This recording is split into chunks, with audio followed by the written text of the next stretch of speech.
Então, em Marcos capítulo 10, versículo de número 17, que fala do jovem rico, não é? Eu vou ler esse texto e logo em seguida a gente vai estar aqui meditando na palavra, eu trazendo essa reflexão. Eu tenho quanto tempo? Quantas horas? 5 horas, né? Ou 10 minutos? Quanto tempo eu tenho aí? Diga aí. Não, Alguém? pode ficar à vontade, pastor. Pronto. Meia hora aí, pode. Versículo de número 17, que diz assim, Marcos capítulo 10, versículo 17. Jesus ia saindo quando correu para ele.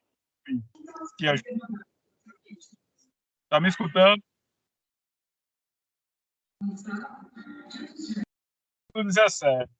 Jesus ia saindo quando correu para ele um homem que, ajoelhando, se perguntou-lhe: Bom mestre, que farei para herdar a vida eterna?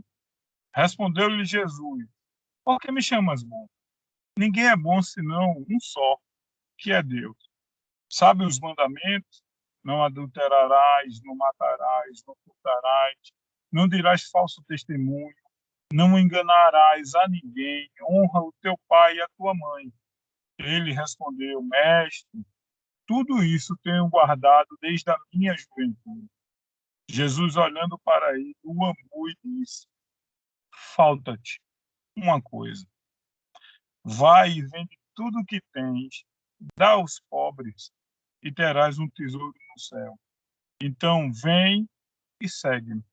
Ele, porém, contrariado com essa palavra, retirou-se triste, porque possuía muitas propriedades.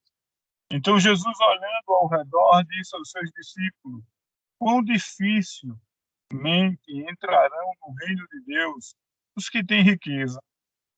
Os discípulos se admiraram dessa palavra, mas Jesus, tornando a falar, disse-lhes: Filho, quão difícil é para os que confiam nas riquezas entrar no reino de Deus. É mais fácil passar um camelo pelo fundo de uma agulha do que entrar um rico no reino de Deus. Eles admiraram ainda mais, dizendo entre si: Então, quem pode.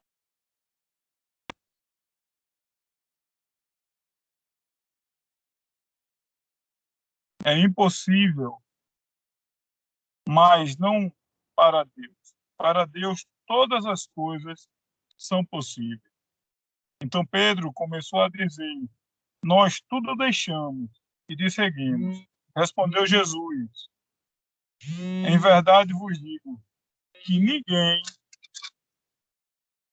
que tenha deixado casa, ou irmão, ou irmãs, ou pai, ou mãe, ou mulher, ou filhos, campos, por amor de mim e do Evangelho, que não receba 100 vezes tanto já no presente século, em casas, irmãos, irmãs, mães, filhos, campos, com perseguições e no mundo por vir a vida eterna.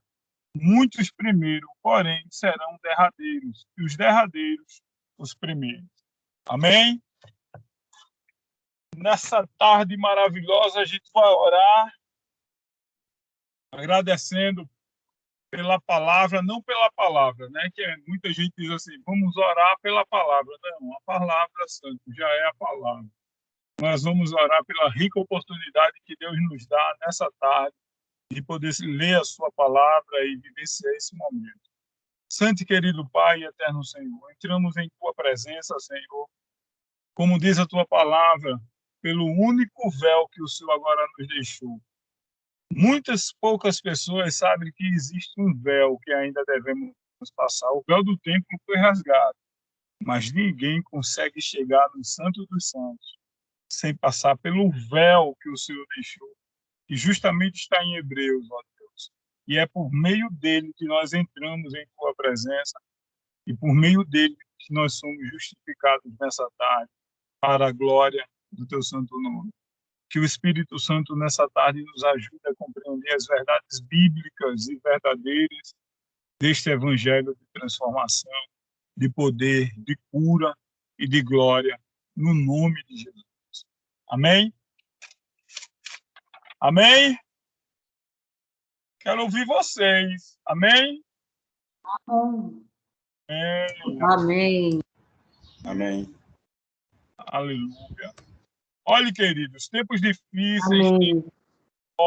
tempos de grande perseguição, de grande luta, tempo de muita dificuldade. Paulo escreve a Timóteo que os tempos são difíceis, os homens serão arrogantes, presunçosos, mais cheios de deleites do que amigos dos prazeres, do que amigos de Deus, hedonistas, muitos utilitaristas, e os tempos são difíceis.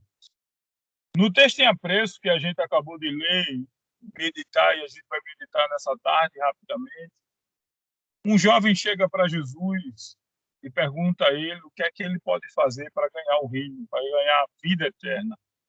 Primeiro que a gente precisa entender o que é a vida eterna. A gente precisa entender o que é a vida eterna. E a vida eterna, como diz a própria palavra, é conhecer o Senhor Jesus Cristo como Senhor e Salvador da nossa vida, da nossa existência, da nossa casa. A vida eterna é ter conhecimento de Jesus, ter conhecimento, e a vida eterna não começa lá. A vida eterna já começou quando você levantou sua mão, entregou sua vida a Jesus e tem confiado nele. Estamos vivendo em tempos de impessoalidade, estamos vivendo em tempos de solidão, estamos vivendo em tempos de isolamento, individualidade, egocentrismo, crueldade e, sobretudo, infidelidade. As pessoas estão sendo impessoais, não estão mantendo mais a personalidade, ou seja, não estão mais mantendo um relacionamento entre si. As pessoas estão vivendo em estado de solidão e é terrível porque quanto mais a gente se afasta, o desejo de querer ficar sozinho, sem problema nenhum. Mas quando o desejo de querer ficar sozinho já é muito grande, isso se torna uma patologia. E sendo uma patologia, precisa ser tratada, precisa ser cuidada, porque o homem em si não foi criado para ficar sozinho. O homem em si não foi criado para viver isolado. Por isso que a pandemia está fazendo tanto efeito nos dias de hoje, e a salvação da gente, em algum momento, no processo da pandemia, foi esse que a gente agora está vivendo. É esse momento que a gente agora está vivendo aqui, um falando com o outro através de uma live, e a live tem sido uma bênção na vida da gente, não só para os momentos de oração, mas para os momentos de encontro, para os momentos em encontro. Mas a pergunta maior que eu quero fazer nessa tarde é o seguinte: em quem confiar nos dias de hoje? Em quem confiar? Eu digo sempre que muita gente está falando de Deus nesses últimos dias.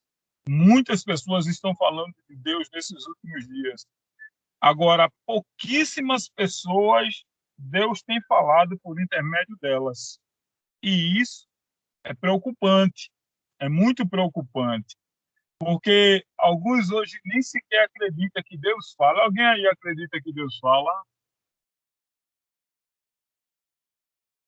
Deus ainda fala, irmão? Amém. Fala. Ainda. Amém. Fala sim. Aleluia. Amém, Jesus. É um lógico muito grande quando as pessoas dizem que Deus usou uma jumenta. Muito grande. Isso é um erro terrível, teologicamente falando, que Deus usou uma jumenta. Deus não usou uma jumenta. Deus fez a jumenta falar, porque o Espírito Santo usa pessoas. Deus usa pessoas para manifestar a sua vontade. Se não for pessoas, ele se utiliza. Ele mandou aquele animal falar, não é? Então é muito diferente nesses últimos dias. Temos uma resposta certa, uma resposta bíblica no Salmo 27, quando diz que em quem devemos confiar. Alguns confiam em carros, outros em cavalo, mas nós faremos menção ao nome do Senhor. Então nós confiaremos em Deus. O ano está terminando, 2021 está terminando, muita gente perdeu a vida e muita gente deixou o Evangelho. Por incrível que pareça, em nossas igrejas, a gente pensou que ia ter um grande derramar de pessoas nas igrejas. E muito pelo contrário, algumas igrejas não teve conversões. Muito pelo contrário, em algumas igrejas teve evasão. Muita gente se desviou, muita gente deixou o caminho, muita gente abandonou a fé. Muita gente estava vivendo aqui nessa vida pensando que o paraíso e a terra seria aqui, o paraíso seria aqui, a vida eterna é aqui. A vida eterna não é aqui, irmãos. A vida eterna começa aqui. E a preocupação daquele jovem que era rico, que eu acredito, quando você lê o texto e passa a meditar no texto e você vê um jovem rico, ou seja, a preocupação da vida eterna, ela independe da classe social. Muita gente diz que o evangelho é só para pobre, o evangelho é só para necessitado, gente que não sabe ler. Não, o evangelho é para todos, irmãos.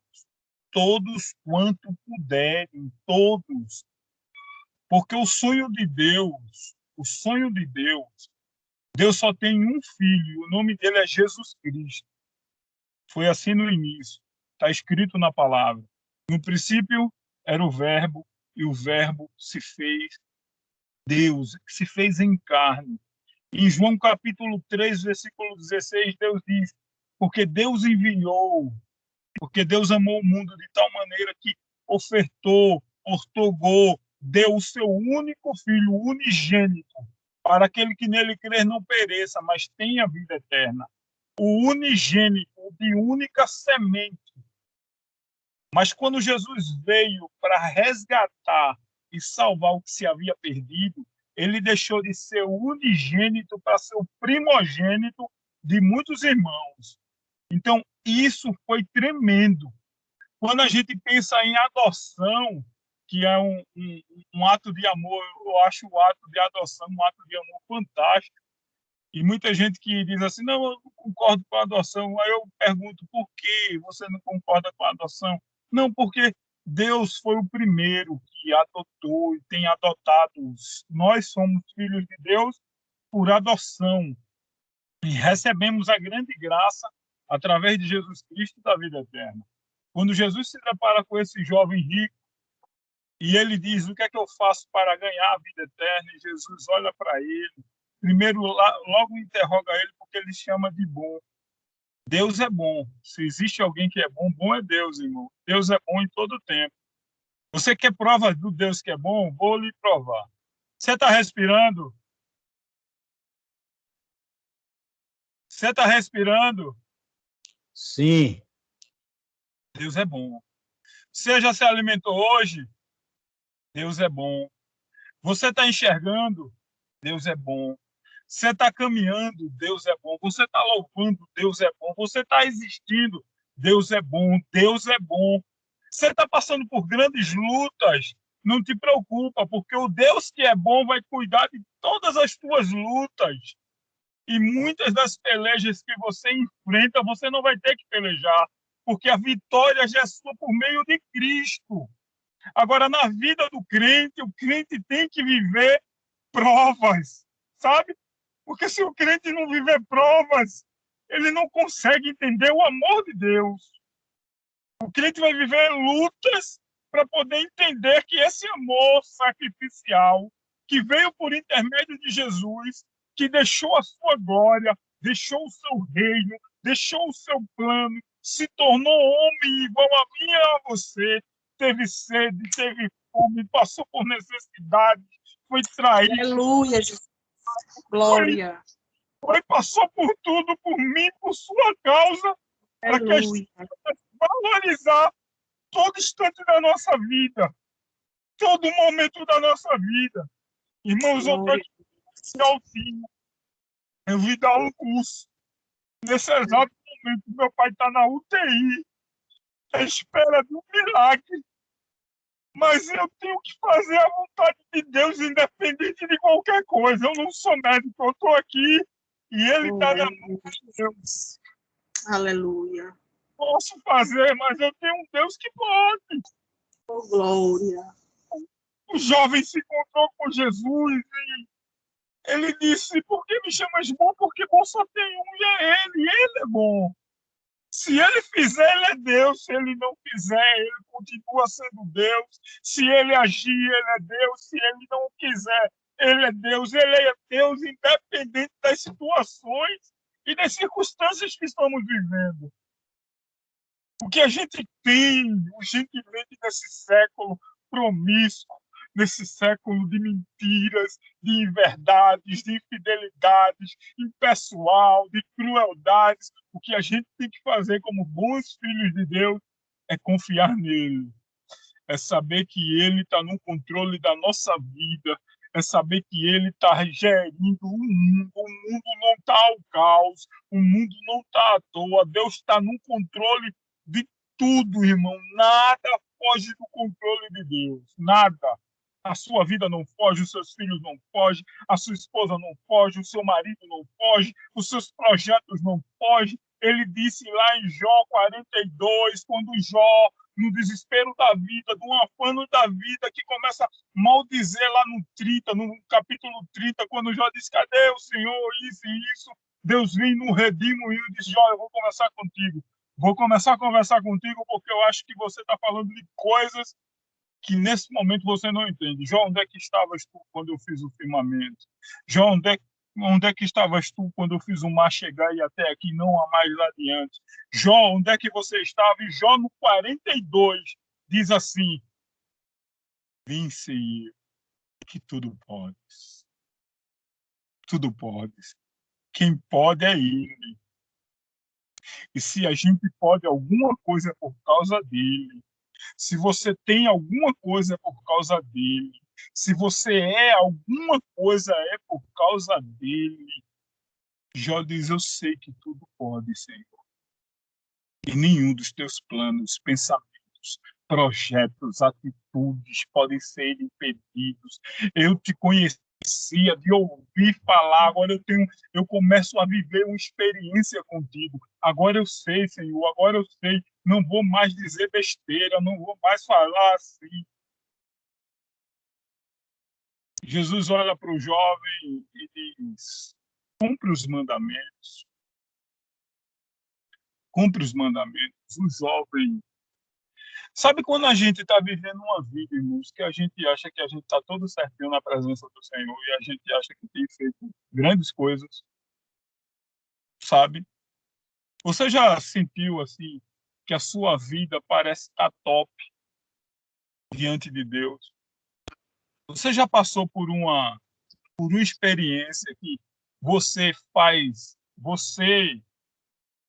um exame mediante aos seus irmãos. Você pega a metragem, você pega aquela fita de medir o seu grau de espiritualidade pela vida dos seus irmãos. Aí você diz assim, eu estou melhor do que fulano, eu estou melhor do que cicrano, eu estou melhor. Não, não faça comigo, olha, não faça comigo, não. Você quer saber se você está bem mesmo, se você está com uma vida cristã abençoada, se você está cumprindo os mandamentos, faz diante de Deus. É diante de Deus que a gente faz a metragem, a gente faz a medida da espiritualidade, é diante da luz. A gente vai para a luz, a gente não vai para outro que aparentemente parece ter luz, não. A gente corre para a luz verdadeira. E lá é que a gente diz assim, será que eu estou bem? Quando Jesus perguntou àquele jovem, tem cumprido os mandamentos? Ele disse, Senhor, eu faço isso desde a minha infância. Desde a minha infância eu faço isso. Desde a minha infância eu oro. Desde a minha infância eu faço assim. Desde a minha infância eu sou quase o Senhor. A Jesus, o texto diz que Jesus olhou para ele e o amou. Sabe quando você olha para alguém e o pior sentimento que o ser humano pode sentir pelo outro é de pena, né? É terrível. Mas Jesus olhou para ele, o texto diz que Jesus olhou para ele e Jesus o amou. Porque Jesus percebeu que ele estava totalmente errado. Jesus o amou. E sabe como é que muitas vezes a gente se sente?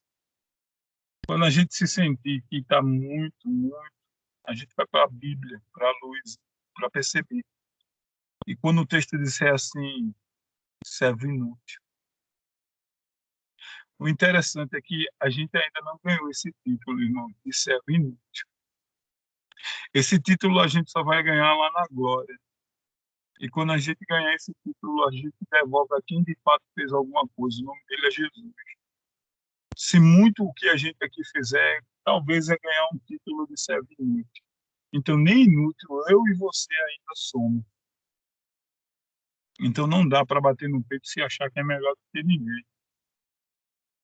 Não dá para bater no peito e achar que faz melhor do que ninguém. Uma vez lá na igreja, a igreja lotada, lotada, eu estava passando por uma experiência tremenda. Eu estava orando muito, eu estava buscando muito a Deus, eu estava jejuando muito. Para vocês terem ideia, até o óleo da unção, uma pregação, eu empolgado, pregando, falando do amor de Deus.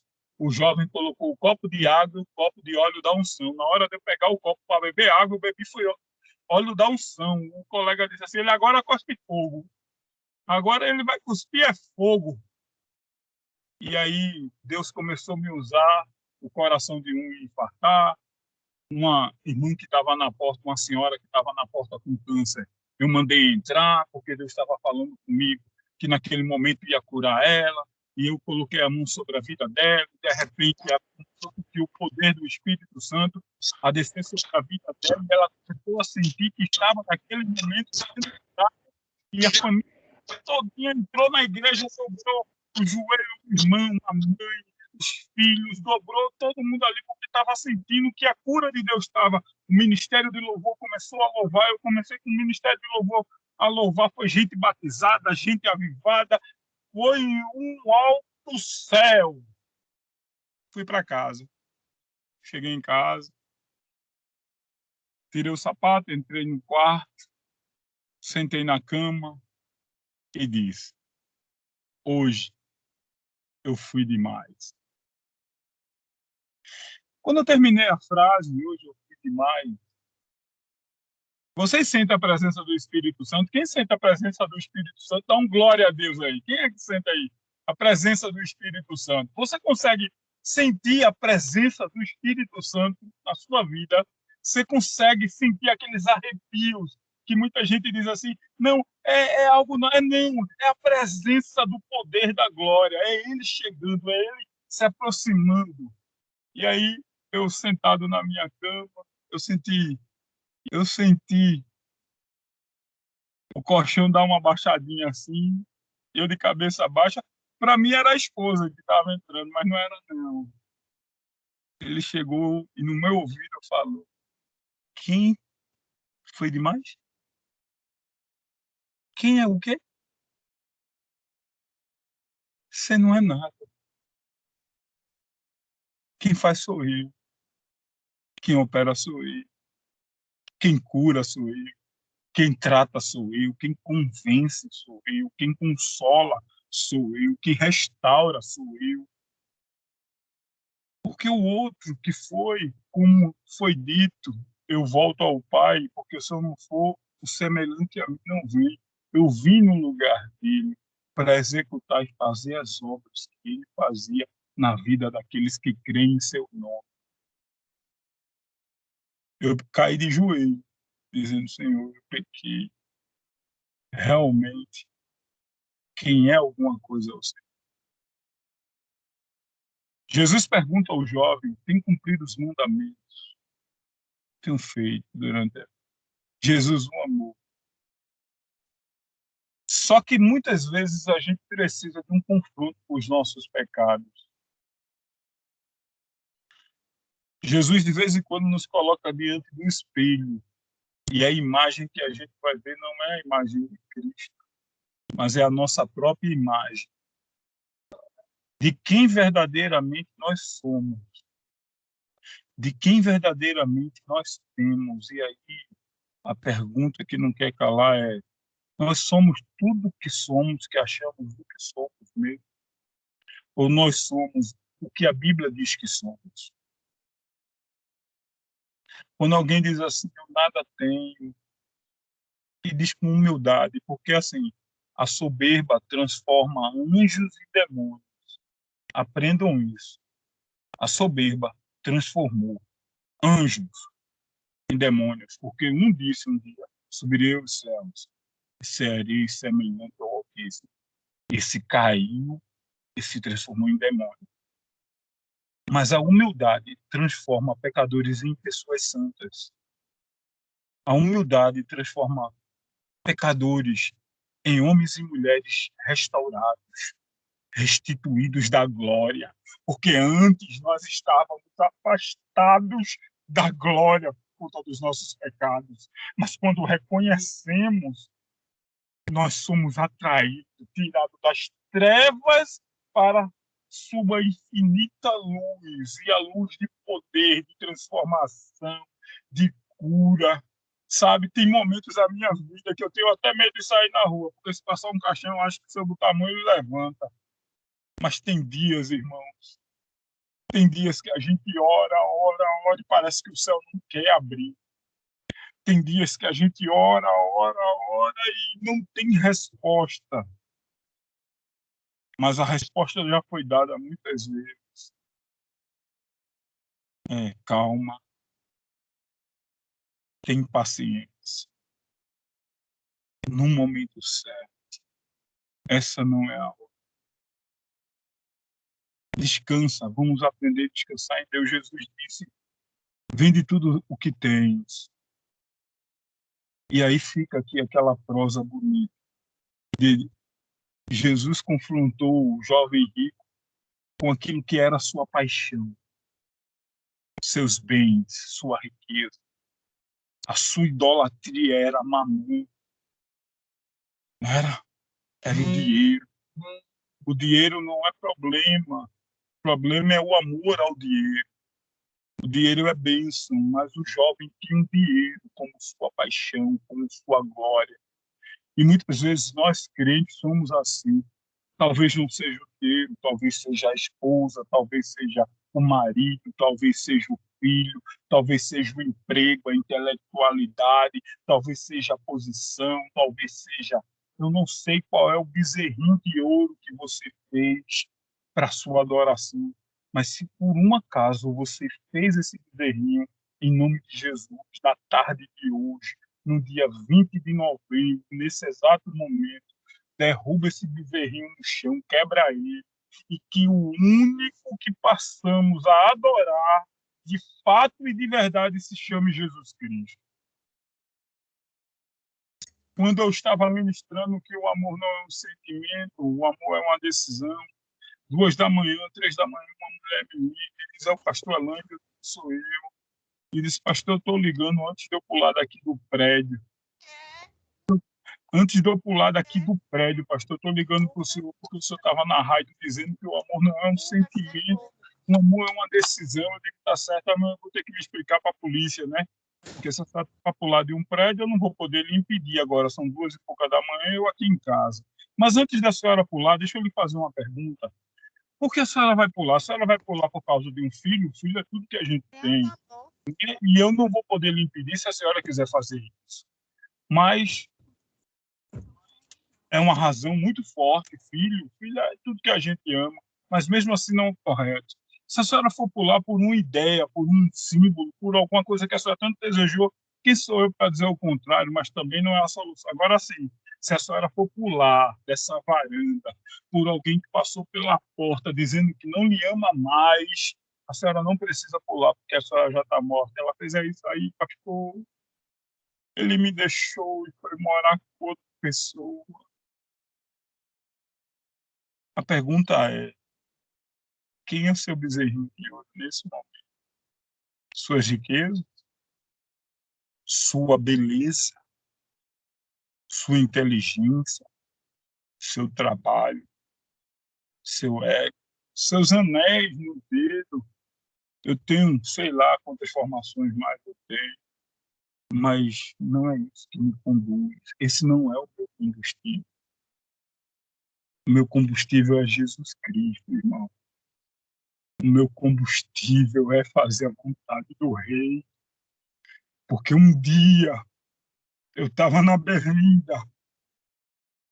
Eu tentei suicídio 3 vezes. 3 vezes.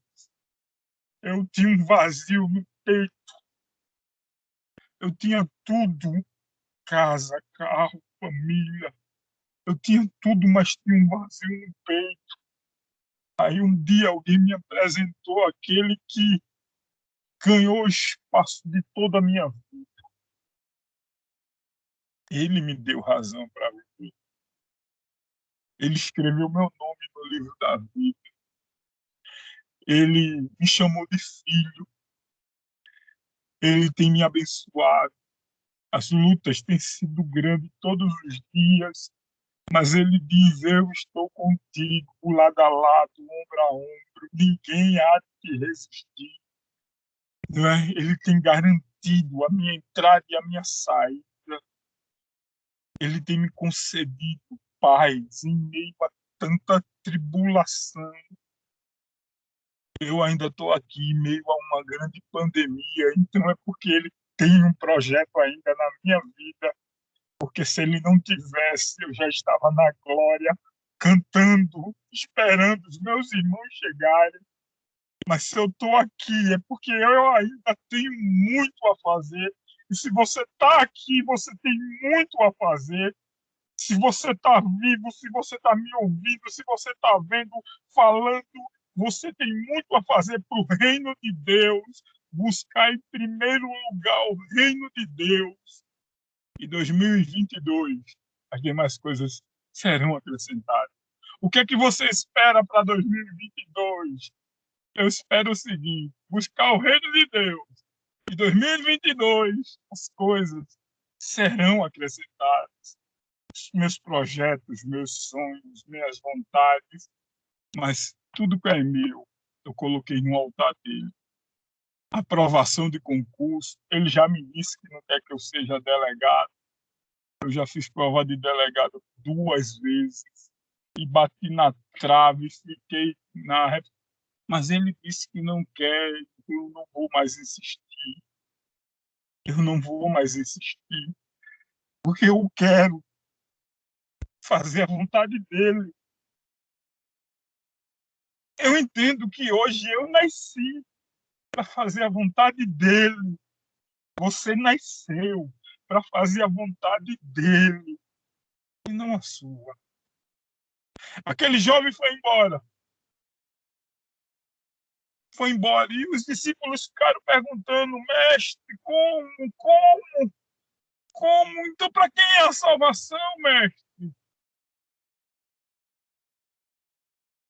A salvação são para os humildes. A salvação são para os que têm um coração quebrantado e as mãos puras. A salvação é para aquele que crê, que é diferente de fé. Fé é diferente de crer. Quando eu digo que eu tenho fé, eu digo que eu confio em Deus. O que é fé? Eu decorei o texto também de Hebreus. É o firme fundamento das coisas que não se vê, mas que se espera. Certo? Eu decorei. O que é fé? Fé é eu confiar em Deus. Fé é quando tudo. Há mais de 10 anos atrás, meu pai fazia a mesma cirurgia e eu vi meu pai sair morto da UTI. Eu não sei se ele vai aguentar outra cirurgia dessa, porque a diabetes está acabando com ele. E aí eu me lembro que eu sentado na porta da UTI, o médico olhou para mim e disse: jovem, você tem fé? Eu digo: é o que eu mais tenho. Pronto. Tenha fé em Deus, porque só Deus para levar seu pai. Eu digo: então tá tudo certo, doutor. Porque quem tem fé está aqui, eu confio nele, eu espero nele. Ele não me disse que ele ia embora, porque Deus fala quando vai levar alguém embora. Deus diz a hora da morte de cada um. Está na Bíblia. Todos nós saberemos da hora e do dia que vamos partir. Agora, porque muitos não querem mais ouvir a Deus, mas todos saberemos a hora e o dia que chegamos, os sinais. Aquele dia é atípico em todas as situações. Mas Deus não me disse que ele ia partir. E aí, fé, isso é eu confiar Crer não, crer é muito diferente. Crer é um verbo e todo verbo indica uma ação. Todo verbo indica uma ação. Quando eu digo que eu creio, eu digo que eu vou fazer, que eu vou me movimentar. Quando Deus chegou para um rei e disse, vamos começar a peleja. Aí o rei perguntou, quem começa, Senhor? Ele fez, você. Você começa, mas quem termina sou eu. E como é que eu começo? Começo a louvar. Como é que eu começo? Começo a cantar. Porque nessa peleja não terás que pelejar. Começa só a fazer o básico, louvar a Deus, adorar a Deus. Pega a unção de Deus que estava sobre Davi, aquela mesma unção que estava sobre Davi lá, que quando Davi tocava a harpa, os demônios fugiam de Saul. Quando Davi se dedilhava na harpa, os demônios corriam, deixavam de perturbar Saul. Pega essa mesma unção de Deus que estava sobre a vida de Davi, traz essa unção maravilhosa para a tua vida, e quando você começar a cantar, a louvar, a bendizer o nome do Senhor, você sinta a atmosfera a mudar.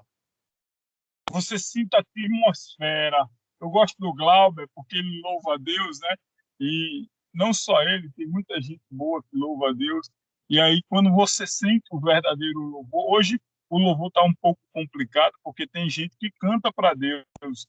É diferente, cantar é diferente de louvar a Deus, né? Então, mesmo que você não seja aquela música, aquele músico da voz linda, maravilhosa, mas ainda bem que a Bíblia diz que aquele que tem fôlego, louve a Deus, né? Quem sabe cantar e tem voz bonita não. É quem tem fôlego, louve a Deus. Então, quando você começa a realmente louvar o que sai do coração, meu irmão, os demônios, as trevas são dissipadas. Os demônios têm que deixar o lugar, porque está nascendo ali um adorador. O céu se manifesta para ouvir você cantar. O trono de Deus gira para ouvir você adorar. Então, é isso que a gente precisa fazer nos últimos dias. A gente tem que orar, tem que ler a palavra, tem que louvar. E aí os mandamentos, a gente tem que cumprir, a gente tem que saber os mandamentos. Alguém diz assim, não, Jesus só deixou 2 mandamentos, mas os 10 continuam valendo lá. Não terás outros deuses, não tomarás o nome do Senhor Deus em vão, não guardarás o dia de sábado, honrarás, não farás imagem de escultura. Os 4 é com Deus. Os 6 é você e os relacionamentos humanos. Honrarás pai e mãe. Primeiro mandamento com promessa. Não matarás, não furtarás, não cobiçarás, não roubarás, não dirás falso testemunho, não cobiçarás a casa do teu irmão, a mulher do teu... Nada disso farás. Quando Jesus perguntou a ele, tem cumprido? E ele disse, tem. E aí os discípulos perguntam, Senhor, como? 10:17, a gente vai terminar. Quem não recebe? Cadê? Aqui. Quem não recebe 100 vezes, tanto já no presente. Aí Pedro, só para terminar, Pedro diz assim, Senhor, veja só, nós deixamos casa, mulher, filhos, profissão, para te seguir. O que é que nós vamos ganhar com tudo isso? Jesus diz, não só nesta vida, vou repetir, não só nesta vida, mas na outra. Então, nesta vida, irmãos, o que os crentes precisam entender é que existem pessoas que nasceram neste mundo e a felicidade deles vai ser servir a Deus. A alegria deles vão ser o evangelho. A alegria deles não é ter casa, carro, casamento, filhos, não é nada disso. A alegria deles, a felicidade deles vai ser em servir a Jesus. Só que tem alguns que não aceitam. Jeremias não quis aceitar essa ideia. Mas um dia Jeremias compreendeu que não tinha mais para onde fazer, o que fazer. Jeremias queria casar, queria ter filho, queria isso, queria aquilo e queria ser profeta. Deus disse: ô Jeremias, olha só, tu vai ser profeta, o restante não vai ter, não. Tá bem para tu? Foi difícil. Mas Jeremias entendeu. Entendeu. Porque quando Deus colocou Jeremias, só que isso não serve para todo mundo, né? Tem momentos na vida que Deus vai colocar a gente num quadrado. Vai ter quadrado para a direita, quadrado para a esquerda, quadrado na frente, quadrado atrás. Você só tem duas saídas, para cima ou para baixo. Para cima, você tem que descer. É por isso que quando pergunto o que vês, eu vejo uma vara de amendoeira. Para Jeremias foi claro. Se não fizer, Jeremias morre, então é melhor obedecer. Melhor obedecer. Nem com todo mundo é assim. Então ganharemos, não só nesta vida, 100 vezes mais, como na outra. Celebre o dia de hoje. Glorifique o dia de hoje. A sua riqueza é o céu. O seu tesouro está no céu. A sua maior premiação vem do céu. E o melhor de Deus, que alguém já cantou por aí, o melhor de Deus já aconteceu na sua vida. Você tem Jesus. Se você tem Jesus, o restante é detalhe. O restante é segundo plano. O restante, ele supre todas as nossas necessidades.